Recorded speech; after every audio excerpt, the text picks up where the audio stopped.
The demons of hell, abominations of flesh, conquerors of realities, bane of existence. So too they are masters of resurrection and longevity. No matter how many fall in their pursuit of conquest, regardless of how many the Doomslayer slaughters, there will always be an uncountable horde, swarms born of hell's foul innards, and the dead they raise once more. A perfect army that intellect of cosmic magnitude would unleash upon existence, simply because of their blind ambition. Gods had begun. Humanity had all players deep and challenging, different is less likely to get me horribly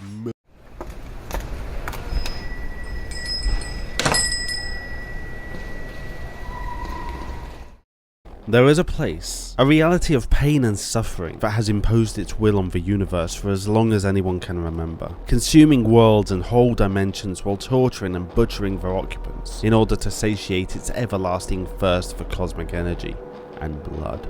Its true name, if it had one at all, is unknown, lost to the annals of history, but colloquially, the reality has many names: Hades, Sheol, Abaddon. But most commonly it is simply referred to as hell. Here realities are torn apart, like the people that had once inhabited them, and terrible creatures are born of their twisted essence to subdue further dimensions, keeping the terrible cycle going. Nearly all beings in existence fear hell and wish to stop its machinations, but a few are capable of putting up a real fight, with only one able to truly stand before the hordes, but even he cannot stem the tide of demons entirely.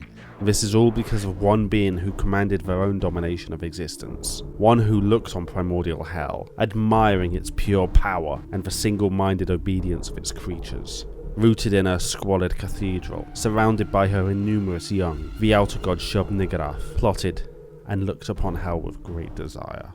Having recently assimilated a cybernetic species she thought would tear through reality, Shub-Niggurath now looked upon them with distaste, the so-called army now nothing more in her eyes than cannon fodder. They were fierce for sure, but unpredictable and ultimately weak, relying more on pure numbers than actual strength. She believed the demon hordes of hell would be an excellent replacement for the Strog, but ultimately she would underestimate their power. Opening her portals into the hell dimension, swarms of Strog and her own young poured out to subdue the demons. At first the Outer God's forces overwhelmed the legions of hell, the Strog bolstering their sheer numbers with cybernetically resurrected demons. The tide though would quickly begin to turn in hell's favour. The demons and their dark lords were insidious and studied their enemies, taking their strongest elements and incorporating them into their own fighting force. From the All-Mother's children it was the breath of life, the ability to unendingly birth creatures from the pit, and from the Strog it was their cybernetic reconstitution. Soon endless waves of demons consisting of cybernetically enhanced monstrosities washed across Shub-Niggurath's forces, pushing them back and usurping the portals for themselves. Hell did not stop there, however. They had tasted blood and victory, and set out through the portals on their own path of conquest. Shub-Niggurath would be left, defeated and stuck with the Strog. In time she would indeed use them to better effect, but her eventual death would leave her dominion absent of oversight, a void that hell would eagerly fill. With fury unseen by their predecessor, the Titans of Hell subdued and tore apart entire realities, continually adding to their forces with variant genetic strains. Imps, Barons of Hell, Cacodemons. Some, like the Balgar demon, would have limbs replaced with weapons to make them even more powerful, creating the feared Cyber Demon. And others would simply be denied death, having their body parts grafted back together with cybernetics, revenants among the horde, their eternal pain only fueling their strength. Eventually Hell would attempt to invade the realm of humanity, but encounter a formidable force that would relentlessly plague them.